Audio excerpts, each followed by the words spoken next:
Finally, the Supreme Court comes out with a ruling I really like. It is now illegal to deny someone's application based on their race. Yay, Supreme Court.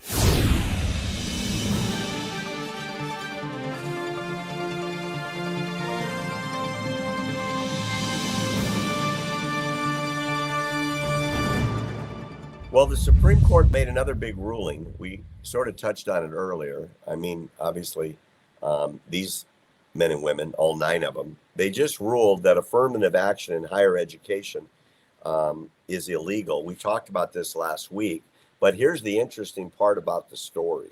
Here's where it gets really wild. The Supreme Court said that the colleges must change their admission policies to be colorblind. What? And they can't exclude somebody because they're not the right color, race, gender, or sexual preference. What? You mean you have to qualify based on your background, your extracurriculars, your test scores, right? Your grades, your interviews, your recommendations. Kind of like when I went to school and you went to school, right? Yeah. So now, based on your merits. On your merits. Now they're saying it's going to be up to the colleges to change their attitude. Well, here's an interesting development. A number of, I would call them watchdog groups led by American First Legal. American First Legal, the boss of that is Stephen Miller. You may recognize him. He used to work in the White House as a senior advisor of President Trump and a speechwriter, is now the AFL's, American First Legal's president. And they are sending letters to schools saying, you must follow the new Supreme Court ruling. And if you don't, we will sue you. And they're sending letters to Dean of Harvard Law School. This is what that letter said. You must, quote, this is a quote, you must immediately announce the termination of all forms of race, national origin, and sexual preference in student admissions, faculty hiring, and law review membership or article selection. And then the letter goes on. There are those within and outside your institution who will tell you that you can develop an admission scheme through pretext or proxy to achieve the same discriminatory outcome. Anyone telling you such a thing is coaching you to engage in illegal conduct in brazen violation of the Supreme Court ruling, law breaking in which you would be fully complicit and thus liable. They have sent these letters all across America to schools, graduate schools and undergraduate. Will, do you think the colleges are going to comply with the Supreme Court ruling?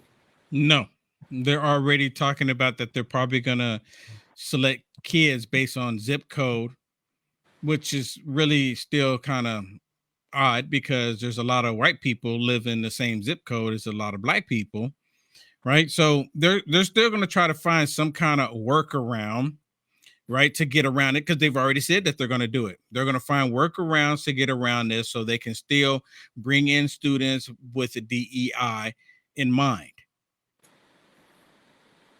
Basically violating the Constitution, and they don't care. And you know what, Barry? There's so much money being poured into these communist camps that they don't care if a few of them get caught. They'll just pay the fine, whatever it is, and just keep moving on and do it again. It's going to be interesting. Trying not to get caught. Yeah, this legal group, and there's now half a dozen of them, they're all saying that we're going to sue every school there is every time we find a case. I mean, what brought this up at Harvard was these Asian kids sued because they were super high GPAs, super high test scores, super high extracurriculars, right? Recommendations like this, and they just got tossed to the side. Can't even come for an interview. And the word leaked out from the admissions office, we have too many Asians. Wow. I mean, it's not a little bit of racism, it's a whole lot of racism. Yeah. And they got caught. And they got caught. Yeah, but you know what? They've had it in their mind for a while, Barry, that it's okay to be racist towards white people and Asian people. Because for the most part, Barry, they don't go out and complain. You don't really don't hear, for the most part, just to be realistic here, they don't go out and riot, right? They don't go out and start attacking people. They did the right thing here, and they went through the law, through the legal system, and got it changed. That's what white people and a lot of Asian people will do. But they get black people. If it was black people, Barry, and they're not happy, they'll start rioting, they'll start burning the school down, et cetera, et cetera. It's completely the opposite. And they've always been able to get, can I say this, white liberals to convince black people to go out and be violent, and then the white liberal to stand back and watch it. See, we need to be more diverse.